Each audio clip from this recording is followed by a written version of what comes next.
Hey everyone, it's me, BDB, and Autumn Anime is slowly but surely beginning now, with one anime coming out today, that being Reincarnated as a Sword. Yes, that's right, you heard right, a sword of all things. So shall we go over the first episode? I think we shall. The anime starts off with a hit and run, which kills our protagonist and then gets him reincarnated into another world. Now usually, when you're reincarnated into another world, you're reincarnated as an OP dude. Usually. This dude, however, ends up being reincarnated as a sword. Which, don't worry, becomes OP. We see this as there's goblins pulling on his hilt and a goblin spits on him. He's had enough, moves around and kills them and gains skills by cutting them and having cutting crystals inside them. As he sees that he gains more and better skills, he decides, well, I'm going to go off on a wee journey and decide to kill every single monster I see that I possibly can. Now you're wondering, how does a sword move around? Is it just gonna bounce around like a pogo stick? No, of course, don't be absolutely silly ass ridiculous. It moves around via telekinesis, obviously.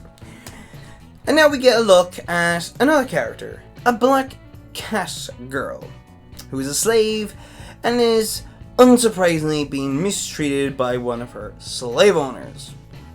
She looks up into the sky and wishes she had power! And, like, who could end up being this sword's wielder? Like, it's gotta be one of the slave owners, right?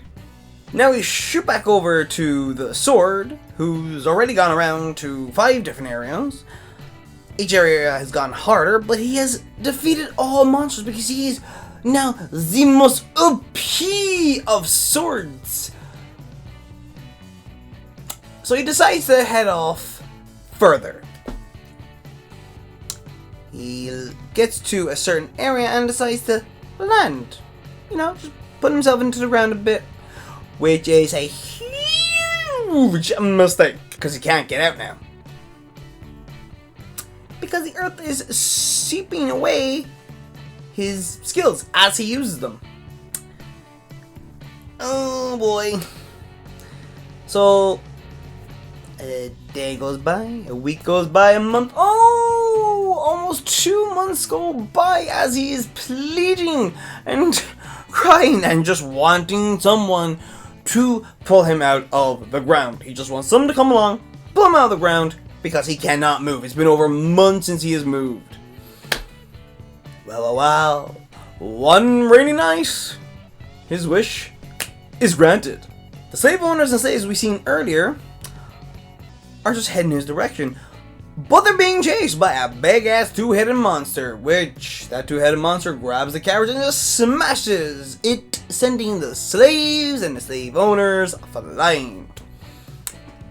Now they got no chance against this big, bad monster. So the slave owners say, well, you're going to be our base while we head off. Well, one of them says that, and they can't do anything about it because they have the restraints on their wrist, their neck. They can't disobey. And the monster just destroys them. But sends a corpse flying into one of the slave owners. To be exact, the said slave owner who said you're going to be bait.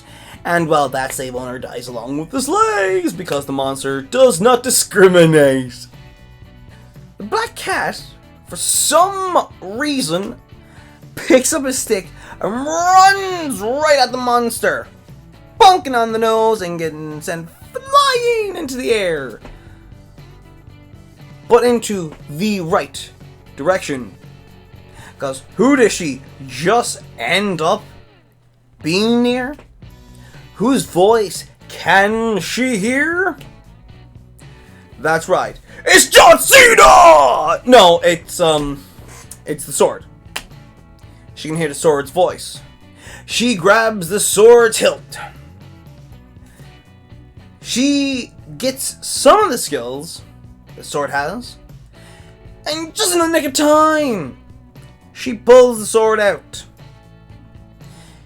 She defeats the big bad monster because she has the power of the sword now. She even says in the battle, she has the feeling of like she's done this before, you know, that she's been in battles like this and everything. But that's because of the sword's experience affecting her as well. So they defeat it, and now she's the only one left.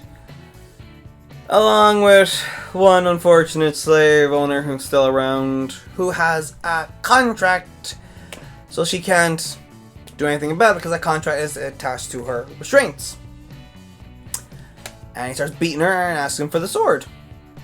What he doesn't know about the sword is that the sword is a sentient being, and the sword just decides to break his neck. Quite beautifully, if you don't mind me saying so, and burning the contract, getting rid of said restraints around her neck and wrists. The Black Cat is now free, baby! And that Black Cat, we now know her name is Fran the Black Cat. Kuro Neko. Fran is now the sword's wielder. The sword, however, also needs a name. And the name is going to be set by Fran, as she is his wielder. And she picks the name Shisho, also meaning teacher. Which it doesn't look like he particularly likes. But it's already set. And he goes, no, that's a fantastic name. And we end the anime with the two in a horse and carriage on their way to a city. But on the outskirts of that city is a forest. And in that forest we see goblins. And it looks like these goblins aren't there to be friendly. That is the end of episode 1. It's nothing groundbreaking. It's different from other isekais, as you know, it's not a human, it's a sword that can fly around because of telekinesis and floating abilities, and it's got the high skills. Fran will get them because of the sword, but it's going to be dead interesting to see what the sword is going to do even more. And just its fighting style as well. I remember seeing this light novel a few years ago, and I went, that's gotta be an awful concept. I think I mean my words. I'm actually quite looking forward to episode 2. It's just small but different from other isekais. Just with the sword, I think they can do a lot with this. Like, if you've read the light novel, or if even has a manga, if you've read it, you'll already know if it's a bit more different than other isekais. Well, I'm definitely very interested in finding out how different it can be. But of course, as always, I would like to know, did you watch it? Did you like it? Are you excited for episode 2? Are you just maybe avoiding this? Let me know down in the comments below so we can have a chit chat about it. But as always, that is it from me, BDB. I will see ye later.